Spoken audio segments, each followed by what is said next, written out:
What's going on, Sim Racers? This is Larry at TJR Sim, and figured it was time to give a room update. This is January 2023. I hope you're having an awesome new year, and I hope you had a great Christmas. So let's jump into it. Maybe this will give you some ideas of what you may want to add or subtract from your room or your sim setup, or if you have some suggestions of how to make things even cooler. I'm all ears, so let's get into it. All right, jumping into it, I figured the easiest one to knock out of the way is just go to the gaming rig here. So this is the gaming rig.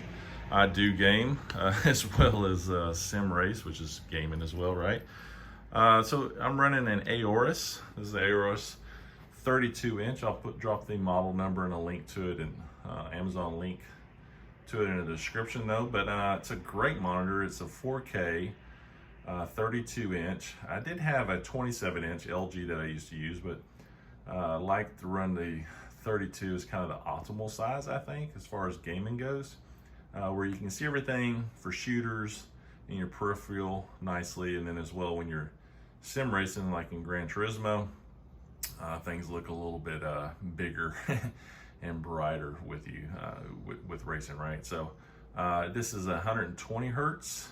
It's actually showing 60 right there. Of course, that's just 60 hertz at the menu settings, but once you jump into a game that runs 120, it does, of course, run 120 hertz. So it has a HDMI 2.1. I really love this monitor. The clarity on it is very, very good. It's, of course, fast. You can run Call of Duty at 120 hertz all day long in 4K. So pretty cool. That's with running, of course, my PS5. In this case, got a couple controllers there, and have an upgraded hard drive on my PS5 as well if you're interested in that. I can drop a link to the upgrade SSD that I used in there. So pretty good, expands the storage. And then of course for the sound on it, I'm running the 3D Pulse Sony PlayStation headsets. Actually, these sound really, really good. For $100, so you can't beat it. And the only thing I don't like is the clamping pressure for bigger headed people like me. It gets a little tiring on your ears after about 30 minutes, and so give them a rest after that. So and then going over to the Xbox Series X, have it wrapped in a nice carbon fiber look there, and got a little Yoda up there for Star Wars fans. And using an Elite controller. Love the controller as well. Been rocking that for a long time. And I run a Samsung SSD for extended storage on the Xbox instead of using their proprietary controllers. Or I'm sorry, SSDs. And then for sound, when I don't want to wear earbuds, I use the Corsair. They don't actually make this particular model anymore, but I'll drop a link to a model that's very comparable to this that you can get off of Corsair's website, or probably Amazon as well. So but yeah, that's actually a nice 2.1 surround sound system there that works really, really well for it. And of course, plugs straight into your monitor. It's the nice thing about that monitor is you can plug everything into that and have your sound, of course, output for your surround sound to work for you just fine if you're watching movies or whatnot, right? Of course, gaming as well. So you don't get the immersion with a 2.1 like you would, say, a headset. Oh, and as far as headset goes, for the Xbox, I am using the SteelSeries. So it comes in the camera there. Yeah. SteelSeries headphones. I don't remember the model number, to be honest, but I'll drop it in the description of what it is. But yeah, sounds really good. You hear nice steps and when you're running and, say, Call of Duty and stuff, those types of games. But all in all, that is the gaming side, the console side. Have you actually had a sim rig right here that I was using, a Simatech K2 rig. Had it on casters, and might have seen it in my review for the Thrustmaster TGT2. But I had since got rid of that, so making room for another console setup here in the future. So I think it's time to go to a direct drive wheel for consoles. So need to get some in to review. So all right, let's move on over to the actual sim racing gear up next.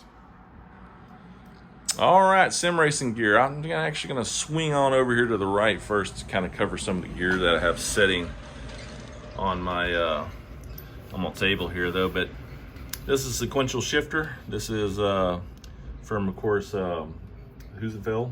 So love it. It's a great little shifter. Doesn't take up very much space, and yeah, very mechanical feeling as far as the shifter goes. Actually, it's too tough to do with one hand, but I do recommend it. Actually, all the gear, all the sim racing gear I have up on my channel if you want to check out the reviews and stuff on it.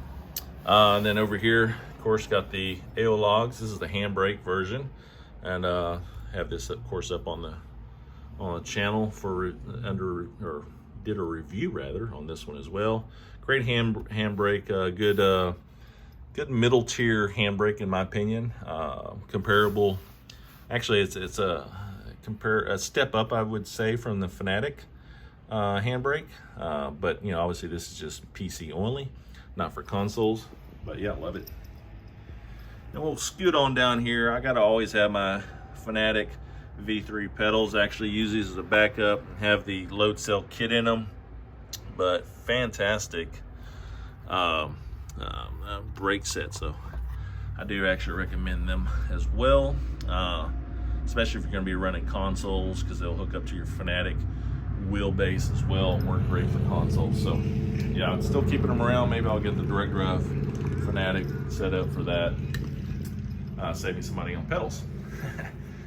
All right, so coming on over here to the rig, of course, mic is the Yeti I use to record with, but stepping on out to the bigger gear here, the bigger sim gear setup here is the SimLabs P1X. Take my caps off of there. Each sticker there gives you an extra, 5 horsepower on every car that you run with, so it's just a little secret. Don't tell anybody, but each sticker gives you that 5 horsepower, so I'm just kidding. Anyway, P1X got a Momo seat hooked up to it, some Sparco seat holders there, and I used to actually run a Next Level Racing V3 motion rig, 2DOF motion rig underneath there. You've seen it on my channel, did lots of reviews, long-term reviews and stuff, but that, however, has broke on me. Took about 3 years of extensive use and went south on me, so had a rod break on the inside of it. So have to look to replace that soon with something else, because I really miss the motion aspect of sim racing. It's the immersion level with motion is just crazy. So going back to a static rig is not near as much fun to me as when you have motion. It's just a lot more detailed in what's going on the track and stuff through your body, the seat of the pants feel, so to speak. So yeah, I'll have to replace that. I would like to get the new G5 from D-Box that they have and hook up the P1X rig there. This is another reason why I have this bigger, sturdier rig that I'm using for sim racing. So maybe in the future, since they've come down in prices, I can swing one of those for the channel. So, and yes, my doggy. But continuing on, so of course married to this is or what's running all this is a custom built PC that I built that's up on the channel as well, running a 2080 Ti in that, and does really good actually with triples. I like it. Sim racing gloves, of course, Sparco gloves. I do need to get some new gloves actually, because these are fingers and stuff are wearing out on them with the rigs that are with the the force you get with direct drive wheels. You tend to, and then of course using Alcantara. This is or some kind of suede, and then Alcantara on your wheels. It tends to wear them out after a while, so need to get me some more gloves. But going back to the Simitech not Simitech, I actually had one of those, like I mentioned earlier. But going back to the P1X, on this one, I outfitted it with, of course, the transducer holders. and I went with the feet. I did actually have some caster wheels, and if you are someone that wants to roll this around in your house, the caster wheels, I would suggest using those. But I like the fixed stands here. Keeps everything level, and yeah, works good. And actually what I do is just slide some carpet pads underneath those if I need to move this around. So not a big deal. Don't normally ever have to move it around. I'll move the monitor stands from SimLabs out, so to adjust it forward and backwards where I need it to get everything centered up, right? So yep, SimLabs, of course, goes into the SimLabs monitor stand. Love that. Another great sturdy stand. A little cumbersome to get everything lined up for this particular model that I have, but yeah, gets the job done. Of course, you'll see the triple monitors here, and these are actually, I kept the sticker on there because I know I'll forget what brand this is, but yeah, this is MSI, or what model number it is, but the MAG 321 CQR. These are 144 hertz, 1 millisecond for the time. And yeah, they work really good. I like them. They have a very nice clarity. Messed around with the settings as far as getting the settings for the color and stuff set up. And yeah, they do the job. Now, of course, running with a 2080 Ti, you don't always necessarily have, 144 hertz. It's pretty hard to get that run with triples. And these being 1440p as well. It takes some horsepower to get these things running. Less horsepower than what it actually takes to get that headset over there, the VR HP Reverb G2. And I would suggest actually if you're running triples and you're trying to run a VR as well, is to unplug 2 of your monitors and then boot up just one monitor to, of course, access your games, and then use your HMD to play your games in for VR. So, but yeah, love it. Actually, I actually prefer, I would say I almost prefer triples over VR as far as just jumping on the rig and having a good time and and not messing up your hair, right? But yeah, it's a lot cooler. You feel a little bit more free, but your immersion level is, of course, kicked up for sure in VR. So I am a huge fan of VR, but take a rest on your eyes. Triples are a really nice alternative to VR as well. So I'm grateful that I have both to use. So and then speaking of VR, so we'll step over here, grab that headset. So this is, like I said, HP Reverb G2. I have lots of videos up on preferred settings to hit 90 FPS in all the various titles with the Automobilista 2, Assetto Corsa Competition, iRacing, all of them, R-Factor 2. So check them out. A lot of settings and stuff as far as what's optimal to run, even with some 1080p's if y'all still running 1080p. I'm sorry, 1080 Ti GPUs. Some of the older videos using some of the older headsets. But I've actually sold all my other HMDs and just sticking with this G2, which love it. Looking forward to getting something with higher resolution, but I'm just waiting to see what the market does. Oh, cool lights on the back of the monitor. If you're curious about that, you don't ever see them, but it is kind of pretty neat to look at when you walk around the rig. No rig's complete without a cup holder.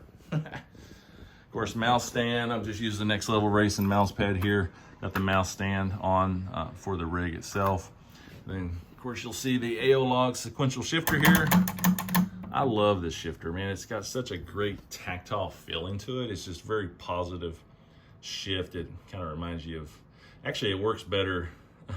Reminds you of the like a nice H pattern shifter in a Mustang I used to have. But because it feels nice and connected and mechanical feeling, right? But yeah, very good. Of course, it mounts up to the rig perfectly. And Husenfeld, of course. I love Husenfeld equipment. Got their handbrake right there. I'm running it with the lighter elastomer, the white one there. But of course, you can have the heavier duty one. It's kind of a greenish color. And it looks actually a little bit cooler, the color of it, right? But yeah, have this handbrake forever. Never had any issues with it. Their software is great for setting everything up. And when you need to switch out the grommets to something heavier duty that you want to play with, or recalibrate it on the fly if you found some kind of error or something. But yeah, great stuff. Highly recommend their handbrake. They got a newer handbrake out now that looks even cooler. Would love to test that out to see if there's any difference in force compared to, say, like this one. And it does look a lot slicker. So check out the Husenfeld products for sure. And then also going on down, since we're on the train of Husenfeld here, got their sprint pedals there. Review's been up as well for those. Loving. It's a step up from the Fanatic V3 pedals, but again, this is PC only. So if you're having a PC rig like me, yeah, those are some great pedals. I mean, I know there's some other hydraulic pedals out there that are probably a step up from these, but going to, say, a elastomer setup here where you're having the load cell pedals for everything, and then having the adjustability that you have in, say, Husenfelds with the different dampers that you can put in there. Yeah, I mean, you can make these things soft and long travel or short travel and hard, or vice versa. It's just infinite amount of adjustments, I think, with the Husenfelds. So yeah, highly recommend them for more of a GT style racing with the SimLabs gear here. You need a nice sturdy stand if you're going to run these pedals, especially if you're going to crank up the resistance for your brake pedal. You need a stand that's not going to run around on you, right? So you definitely got to have a nice, I love the 80-20 stuff. So if you have an 80-20 rig, yeah, that's the way to go. Moving on, I'll knock out the keyboard here. Corsair K59 keyboard. It's the simple things in life, a keyboard's a keyboard, but this one actually holds a charge forever, so I was impressed with that. I had their wireless mouse, but I didn't, ended up not using those and just go to basic little mouse, because with all these USBs and stuff that you have here, I tend to lose signal to a wireless mouse, even though I'll have the Bluetooth adapter plugged into the PC real close, but sometimes it just loses signal. So I just go with a regular wireless mouse, this cheapo mouse that works just fine. Coming on to the controls side of things here. So this is the Cube controls. This is the Zero model for the wheel. I love this wheel. Actually, I still need to do a review on this. And I guess I'll just do a long-term review on it because I haven't done a short-term, but I did have an intro unboxing on this one, so check that out. But oh man, this is by far my favorite rim that I've used. I use the wire setup. Of course, you can get the wireless ones if you're using the SemiCube, but I wanted something that I don't have to be tied down to a certain wheelbase, and just plug it into a USB device. So. And being that I'll review products, right now I'm using it to an AccuForce wheelbase. It was a direct drive, 13 Newton meters. Highly recommend these as well. I don't get any kickbacks for any of these things, so you can buy it at your own leisure, whether you like it or not. But yeah, this is a great wheelbase and priced fairly as well. So obviously PC only, not console setup. So, but yeah. You can hook basically any kind of wheel setup you want to this. So when you have a nice thing about direct drive wheels like these that are PC bound is you can go with Cube, Asher Racing, or anybody else. And all you have to do is just, of course, change your connector to be a slip fit. Like this is a B&G connector that I use for the AccuForce. So I love these positive connections on this. This actually has a lockout button that you use to lock things out. You have to push that in and then pull this in at the same time. So obviously can't do it with one hand, but yeah, that's how it works. In hindsight though, if I was to get another rim for this, I would just buy the quick disconnect from Sim Experience actually, because theirs eliminates the push button release. So just one extra step right to do, but it is what it is. Looks cool though. Yeah, love this wheel. Very, very good wheel. Everything is nice ergonomically. in place, especially for VR. You have really good muscle memory of where to push things, just because of the way things are indented in here, and then toggle switches and stuff. It's, you know, when you're playing, it's just, you can use this with VR. It's a good VR wheel actually, because you feel everything just nice in the right spots, you know. Whereas a button box is a lot more difficult to get used to when you're playing VR. However, I use the DSD button boxes here, and I do actually recommend DSD. I've had these boxes for, oh my gosh, I don't know how many years now, 10 years, and they're still great. I got them with the CSR, Fanatic CSR wheel that I had.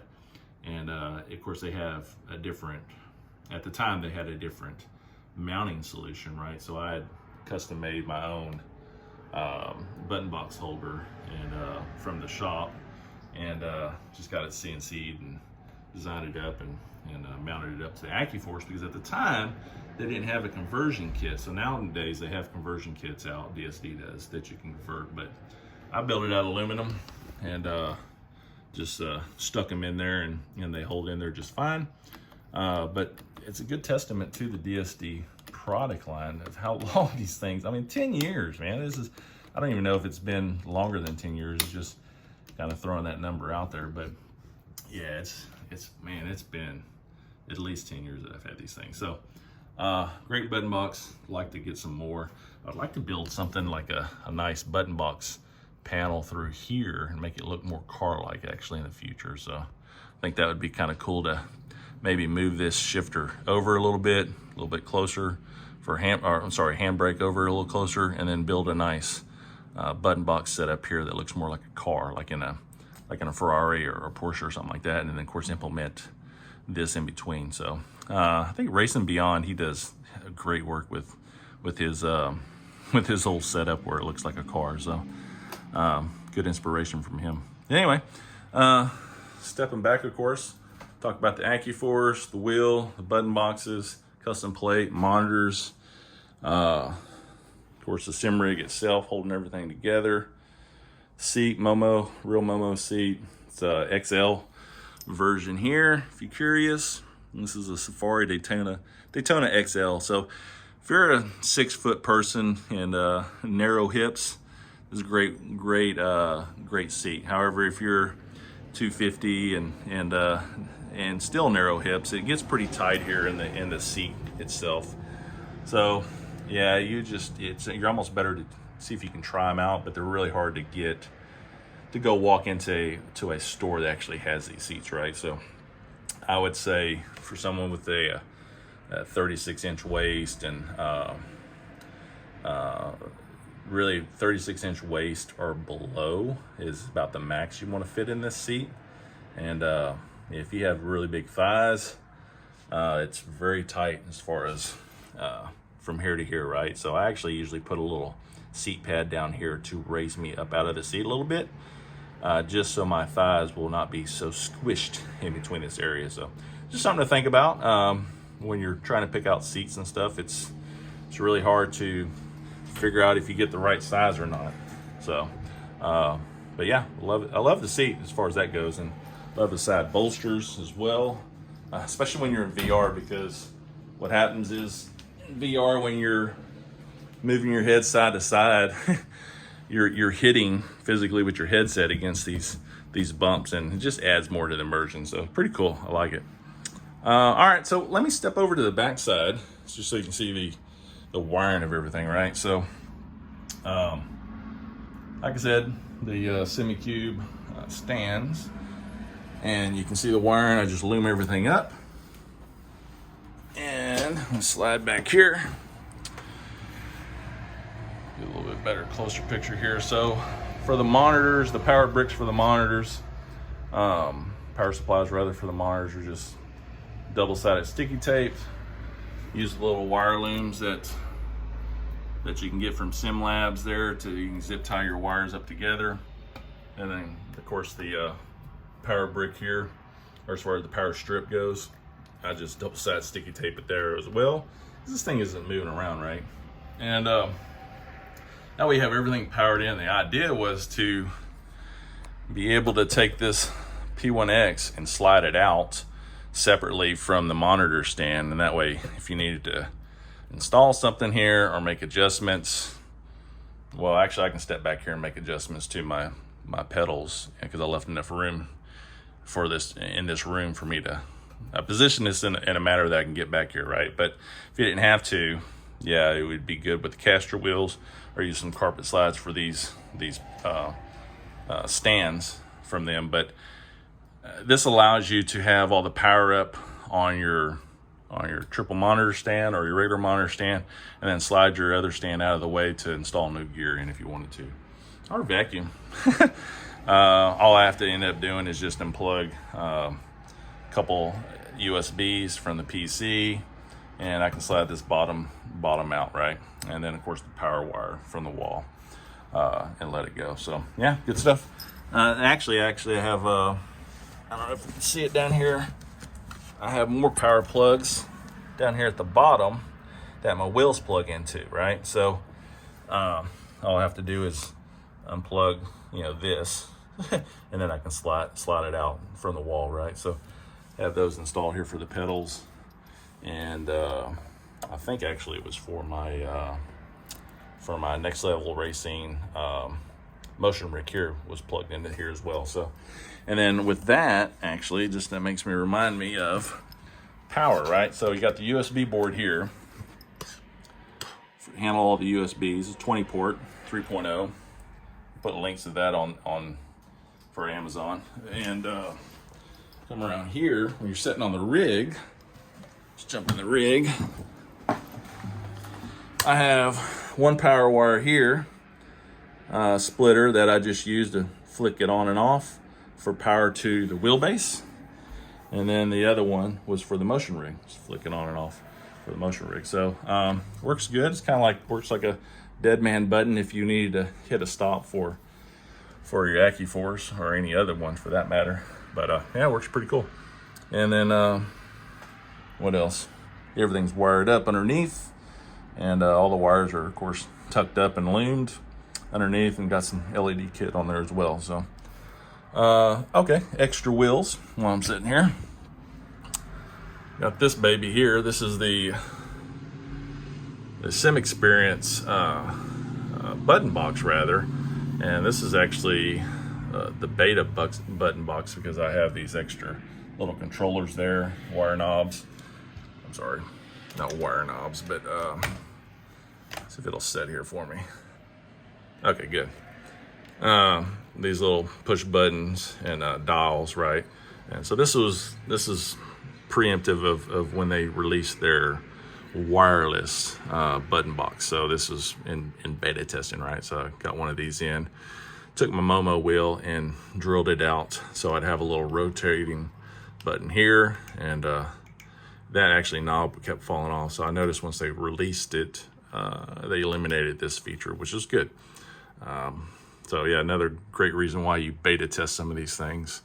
But yeah, not sequential, but paddle shifters with the Maxwell carbon fiber shifters with extra magnets to make it tougher and stronger. So that's up on my channel as well, as far as how to convert it over. They're actually not in business anymore, but he makes a great product, or did make a great product.